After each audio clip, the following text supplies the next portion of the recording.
Welcome back. Today we're doing a deep dive on Zermatt, Switzerland, specifically what you need to know for a trip in 2026. That's right. I mean, it's a place defined by two things, really. The Matterhorn, of course, and this long-standing commitment to being completely car-free. And our mission today is to cut through all the noise. We've looked at the sources and we're distilling it down to the three most critical things for 2026. The absolute essential. How you get there, how you'll pay for things, and the new international entry rules that you absolutely cannot ignore. And it really does all start with that car-free identity. It's not just some kind of tourist gimmick. No, not at all. It was a deliberate, permanent vote way back in 1961. And that one decision shapes everything about your trip, even now. So that's why getting there is a bit of a process. It is. It's a multi-step thing. If you're on the train, you'll take the main SBB rail line to Visp. Okay. And from there, it's a mandatory transfer. You have to get on the smaller, narrow-gauge Matterhorn-Gotthard Railway. And what if you're driving? Well, you can't. Not into Zermatt, anyway. All private cars have to stop at the terminal in a town called Tesch. Right, you leave the car there. You ditch the car, and then everyone takes the 12-minute shuttle train for that final leg into the village. Okay, so let's shift to money. Yeah. Because the pricing is also changing quite a bit. It is. It's basically using the airline model now. So dynamic pricing. Exactly. For all the lift passes, mountain excursions, all of it. The key nugget for you, the traveler, is to book early. How early? Months in advance, Yeah. if you can.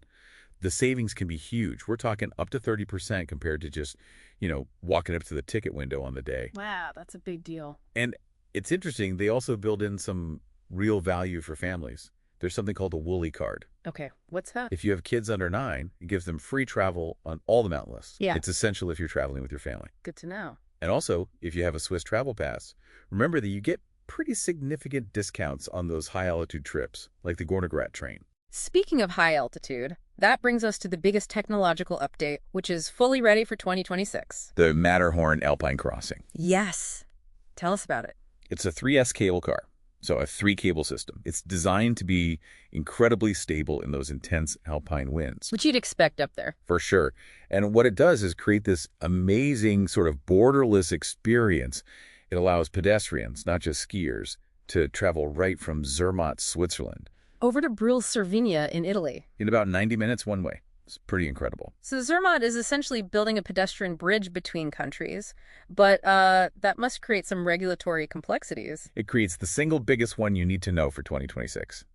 ETIAS. ETIAS. Right. Break that down for us. It's the European Travel Information and Authorization System. And the bottom line is, if you're from a country that used to be visa exempt, like the US, the UK, Canada, Right. you now have to apply online for this travel waiver. It costs 20 euros.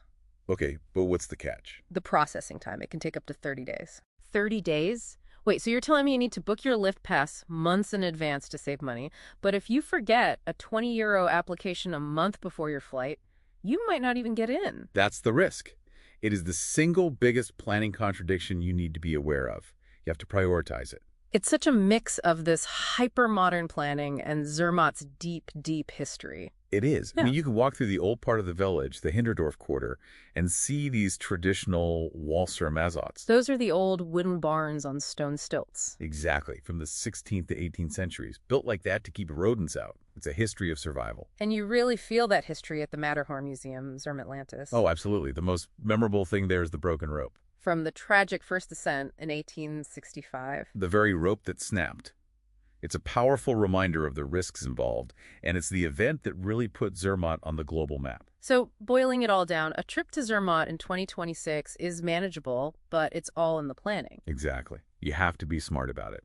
Get the ETS application done first, then book your passes early to get the savings. Manage the risk, then maximize the value.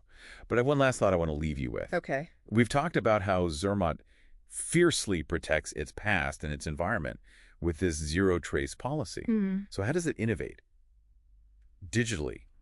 There's a new augmented reality trail. It's called the Floating Sculptures Trail. So, digital art in the Alps.